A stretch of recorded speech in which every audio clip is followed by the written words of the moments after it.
pilotos em 1947. O repórter Hermano Henning foi até o deserto do Novo México para investigar uma das histórias mais fantásticas surgidas nos últimos tempos.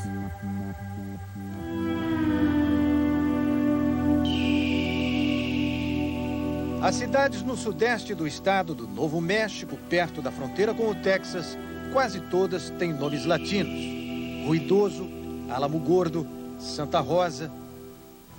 Roswell é uma exceção.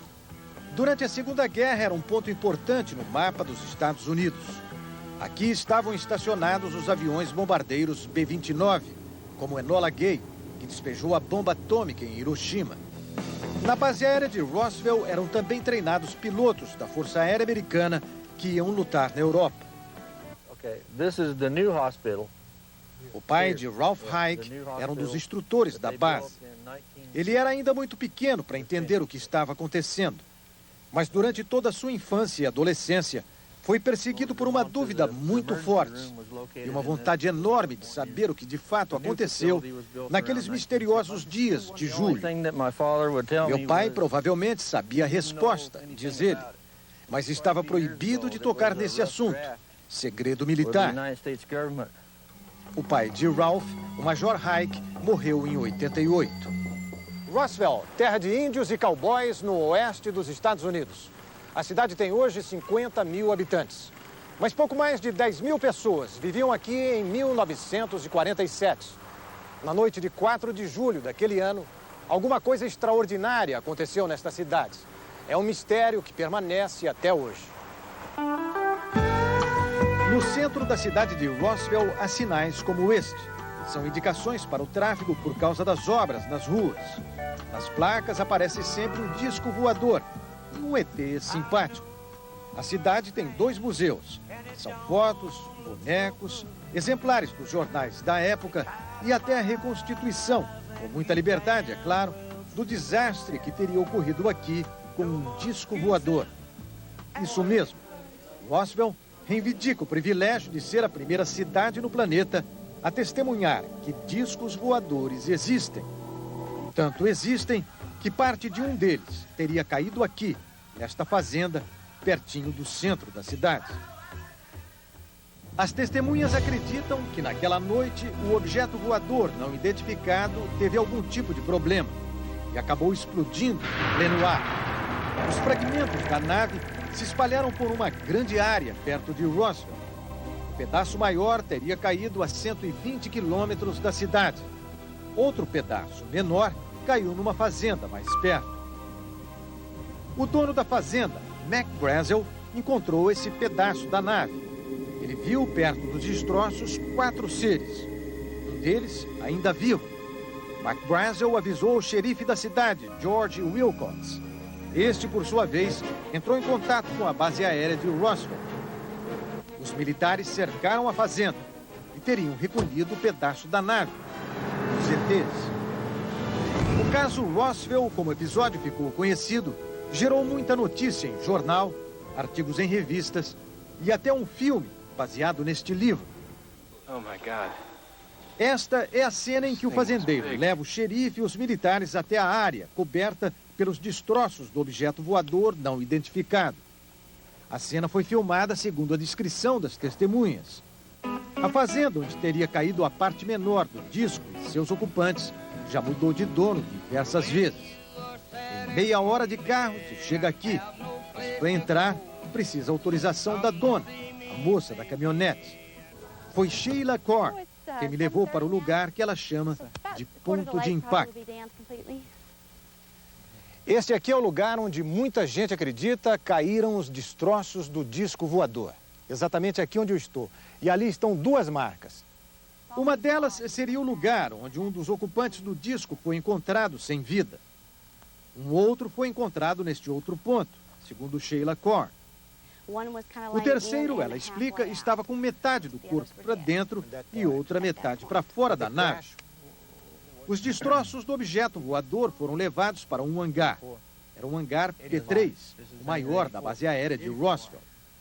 Ralph Hike, o filho do antigo instrutor da escola de pilotos, me apresentou ao hangar P3. Ele está em pé até hoje. Ele explica que os destroços ficaram um tempo no hangar e foram transferidos para a base aérea de Carsville, no Texas. Depois para a base de Ray Patterson, em Ohio. Daí para frente, ninguém sabe mais o que aconteceu com o que sobrou do objeto, que Hall diz ter certeza. Era um flying saucer, um disco voador. Mas e os ETs, os ocupantes do disco? Foram recolhidos no hospital da base aérea, diz Ralph Hike. Só que o hospital não existe mais. Só ficou a velha cozinha e cafeteria, o lugar onde os médicos e enfermeiros iam comer. Do ambulatório e serviço de emergência para onde Ralph diz foram transportados os corpos dos ocupantes do disco, só restam os sinais de concreto da fundação. A autópsia provavelmente foi feita aqui, diz ele. Ralph Hike se refere à autópsia que teria sido feita nos ETs, mostradas assim no filme sobre o caso Roswell. Um deles, o que estaria vivo, morrera dentro do hospital. Eles eram pequenos, de cabeça enorme, exatamente como os bonecos expostos no Museu de Ufologia da cidade, que recebe visita de turistas do mundo inteiro. Será verdade mesmo? É difícil acreditar. Mas este homem acha que tudo o que se falou sobre Roswell tem um certo fundamento. Ele fala com segurança, porque é hoje uma das pouquíssimas testemunhas que viveram aqueles momentos nervosos de julho de 47. Walter Holt era o primeiro tenente lotado no setor de informações da base aérea de Roswell. Tinha 25 anos. Foi ele quem deu as informações publicadas na primeira página do jornal local naquele dia. A base aérea de Roswell captura um disco voador numa fazenda da região. E eram informações oficiais. O meu único trabalho nessa história toda foi distribuir o press release, diz ele, o comunicado da base aérea que falava do encontro de partes de um disco voador e as providências que estavam sendo tomadas. Foi a primeira e única vez que um órgão oficial do governo americano admitiu não só a existência de um disco voador, mas a posse de partes dele. Não se falava em seres extraterrestres no comunicado. Houve um cuidado extraordinário em relação a isso, garante o oficial da Força Aérea já aposentado, Walter Holt. Mesmo o reconhecimento da existência física do objeto não identificado não durou muito. No dia seguinte veio desmentido. Não se tratava de um disco voador, era simplesmente um balão meteorológico. Esta cena do filme mostra o Major Marcel sendo obrigado a desmentir a primeira versão da história e mostrar aquele que seria um pedaço do balão. Marcel nunca mais tocou no assunto e morreu em 1980. Mas o filho dele, que tinha 11 anos na época, diz que se lembra bem do que viu. Não era um balão, diz hoje o médico Jesse Marcel Jr. Era de um metal brilhante, fosforescente, voltava à forma antiga quando amassado e não adiantava cortá-lo. Não era um balão, garante também o ex-tenente Walter Holt. Os fazendeiros na época estavam cansados de recolher esses balões que caíam nas suas propriedades. Mas por que o governo teria se empenhado tanto em esconder o caso Roswell? John Price, diretor do Museu Enigma de Objetos Não Identificados, acha que havia medo de pânico na época. A guerra havia terminado há apenas 2 anos. Muitos anos depois, o governo americano mudou a versão do balão atmosférico, afirmando que se tratava de um aparelho de detecção de radar, acoplado no balão, um equipamento de espionagem da União Soviética. Eles confessaram que mentiram da primeira vez. E quem garante que não estão mentindo agora também? O mistério de Roswell está longe de ser desvendado. O governo americano diz que discos voadores não existem e parou de realizar investigações nesta área em 1969.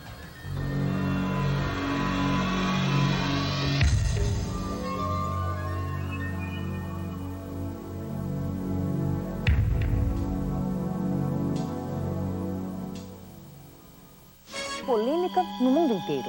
O repórter Pedro Bial entrevistou o homem que descobriu o filme e ouviu a opinião de ufólogos e criadores de efeitos especiais.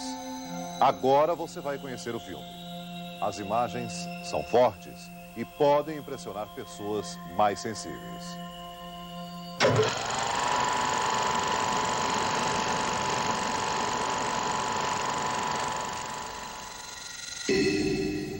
As primeiras cenas do filme mostram o corpo do suposto ET estirado sobre a mesa.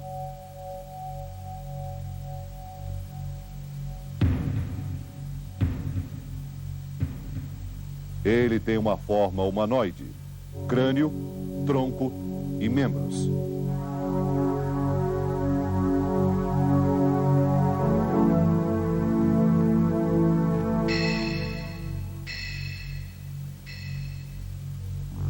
A perna direita apresenta uma lesão profunda, aparentemente provocada pelo acidente com a nave em Roswell. Parece que existe um corte no pulso da mão direita. A perna também mostra sinais de fratura, ainda que em nenhum momento do filme apareçam ossos. É um corpo sem pelos, com o crânio desproporcional e um abdômen proeminente. Aparece uma pessoa vestida com um traje especial. Talvez uma precaução contra a radioatividade. Ela examina o ferimento da perna. E depois verifica que as mãos e os pés têm 6 dedos.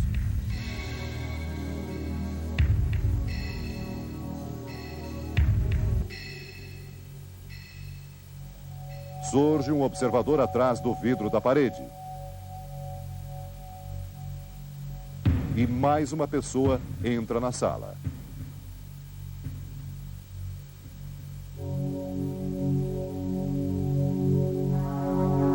Os médicos parecem discutir como vão conduzir a operação.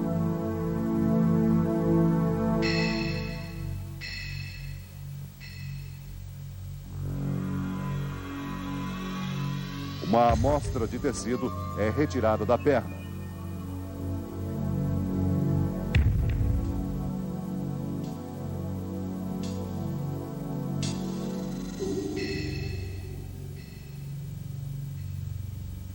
Logo depois vem a primeira incisão.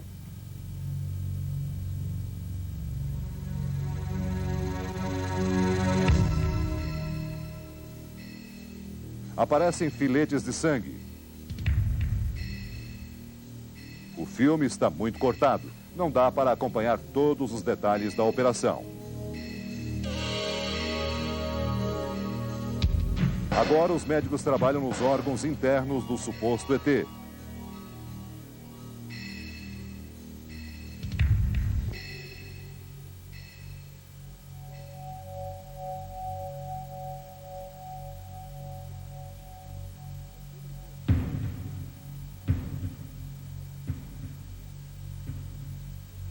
Eles separam o material encontrado.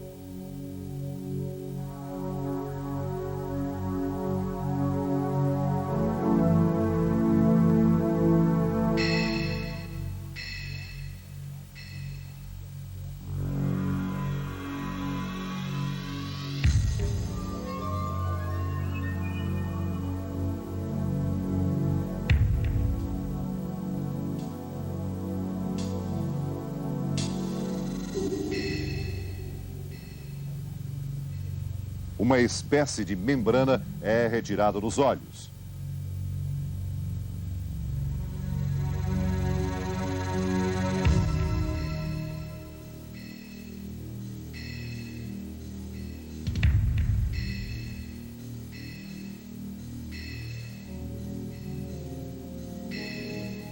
O passo seguinte é abrir o crânio.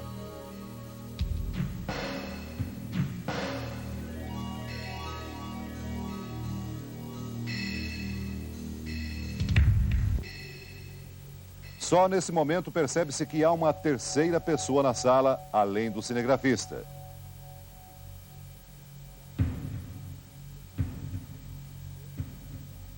Os detalhes da operação vão sendo anotados.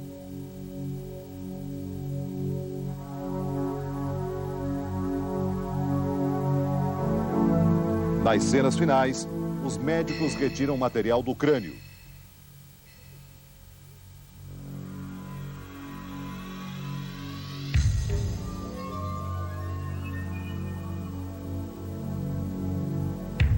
Não parece um cérebro humano.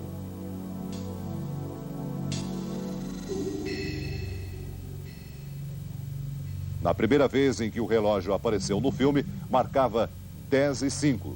Na última, 11h30. 1 hora e 25 minutos de operação. Fim do filme.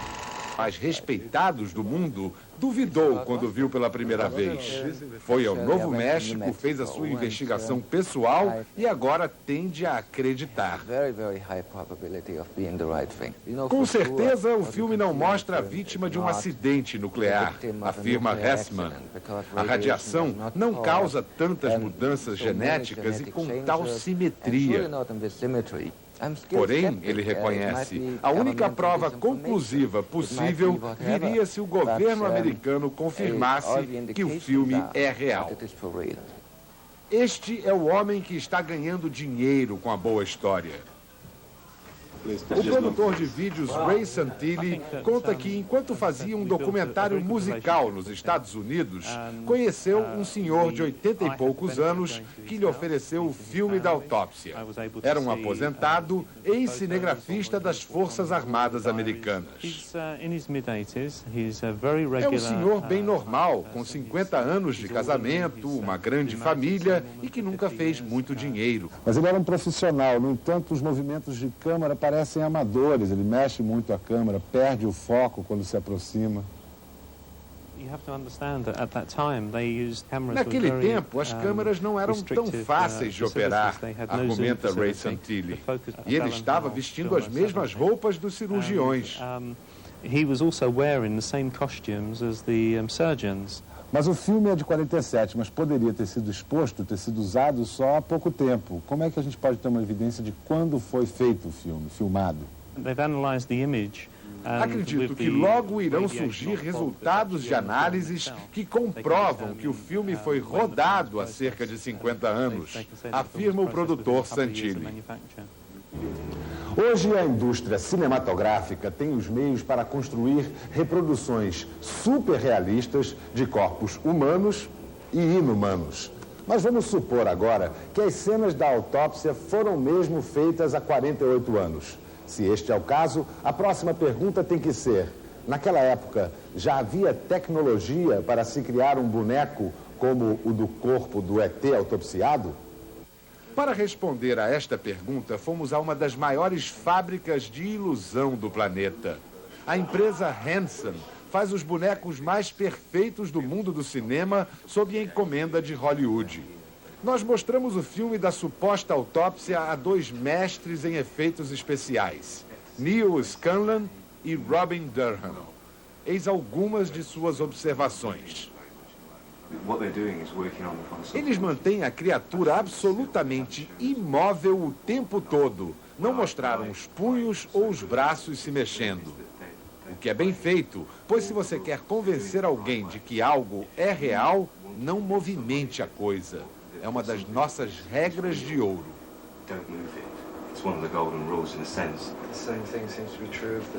Eles abriram o peito, que ficou duro, como uma tenda, sem desabar, numa dobra estática. Se fosse uma camada de pele, desabaria.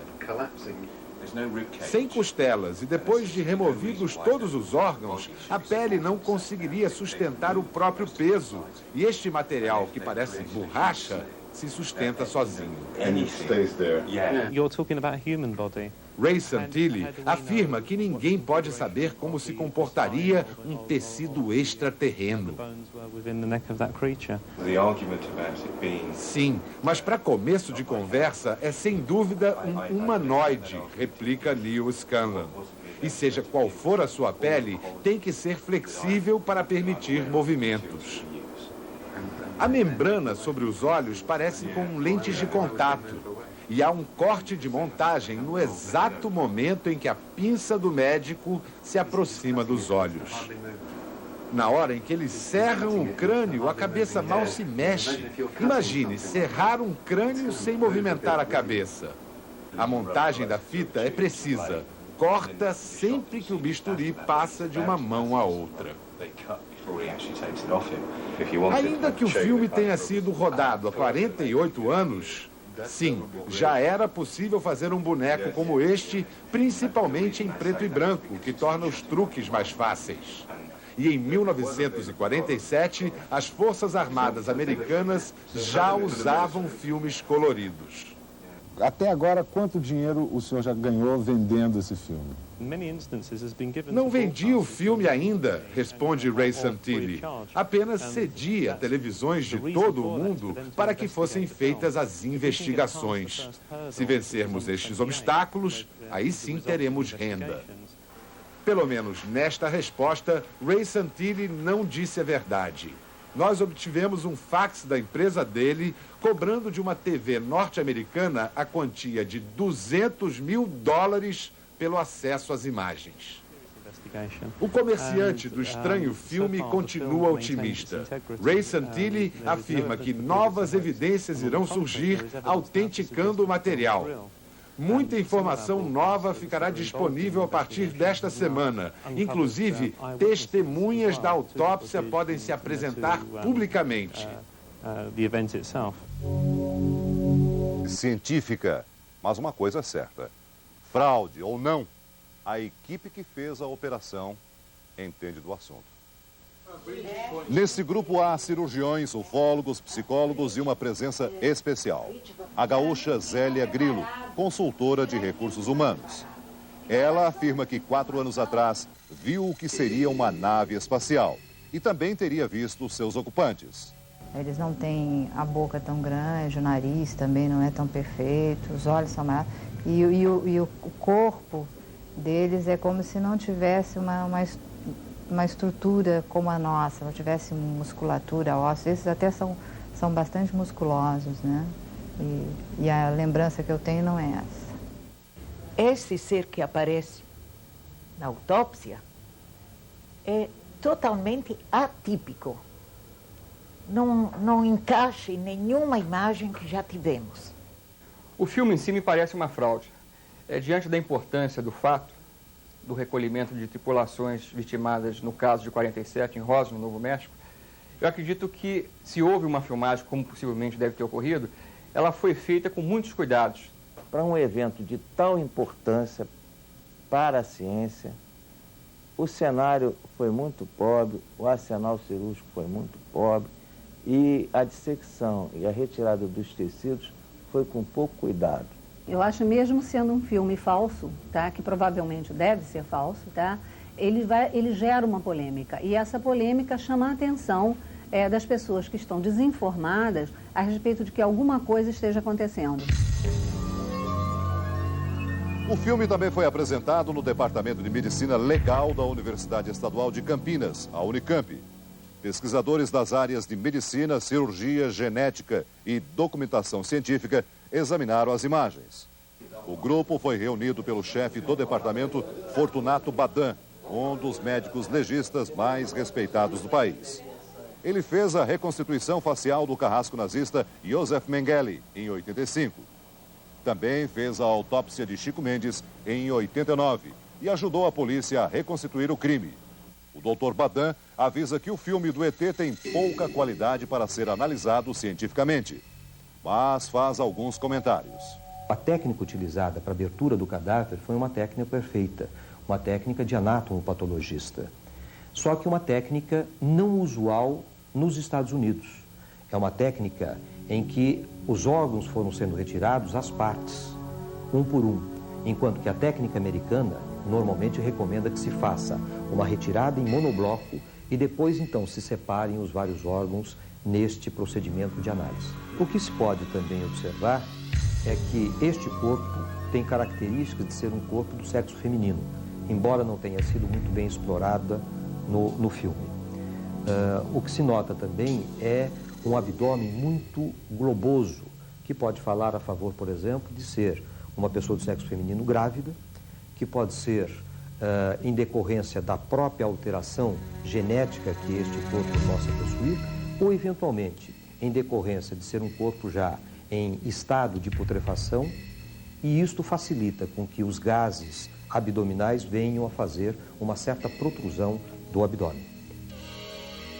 O Dr. Badan estranha a falta de sangramento na perna direita, que apresenta uma lesão muito grave. As imagens mostram que haveria sangue no corpo. As luvas dos legistas estão sempre muito limpas. Eles chegam a interromper a operação para fazer anotações. Outro detalhe importante observado pelo especialista da Unicamp. Sob as roupas de uma das pessoas que estão operando, aparece o volume de seios. Seria uma mulher. É pouco provável que naquela época o exército americano aceitasse mulheres em quadros graduados. Outro dado que chamou a atenção foi no momento em que as pessoas que estavam trabalhando no cadáver retiraram aquelas duas membranas ao nível dos olhos. Nós sabemos que alguns animais apresentam esse tipo de membrana, como por exemplo o camelo, né? Mas isso também pode ocorrer na espécie humana. Nunca vimos também desta cor, escura, mas a membrana pode existir. O crânio é razoavelmente disforme, existe a presença de dedos, além dos 5 usuais, um 6º dedo nas mãos e nos pés. Mas isso não chega a ser uma patologia desconhecida dos patologistas, ou seja, uma entidade desconhecida. Por quê? Muitas alterações genéticas podem levar a deformidades com essas características. Pelo que nós pudemos ver através deste vídeo, este corpo pode ser de um ser humano, com modificações ou com alterações próprias de deformidades genéticas. Quando a gente analisa o material filmado como um todo, ele apresenta sempre um erro básico em termos de documentação científica. Sempre o detalhe não está mostrado, ele sempre está fora de foco. Um exemplo que pode ser visto, aqui está sendo retirada uma peça, existe um determinado foco para a distância mais longa, e aqui quando ele aproxima, ele sai totalmente de foco. Durante toda a fita isso acontece. Os mistérios sobre o ET de Roswell não param por aqui. Ainda existe um outro filme, um trecho de 3 minutos, que mostra supostos fragmentos da nave acidentada. Objetos que parecem moldes de mãos com 6 dedos. Peças leves, semelhantes a alumínio que apresentam estranhos caracteres. Seria uma língua alienígena? Como saber? Toda essa história do inglês Ray Santilli está cercada de polêmica, controvérsias, suspeitas de fraude. Pouca gente parece acreditar nele, mas Santilli não se dá por vencido. Ele garantiu ao repórter Pedro Bial que na próxima semana vão surgir novidades importantes. Talvez até testemunhas da autópsia. O mundo inteiro espera com ansiedade para saber se realmente um dia tivemos entre nós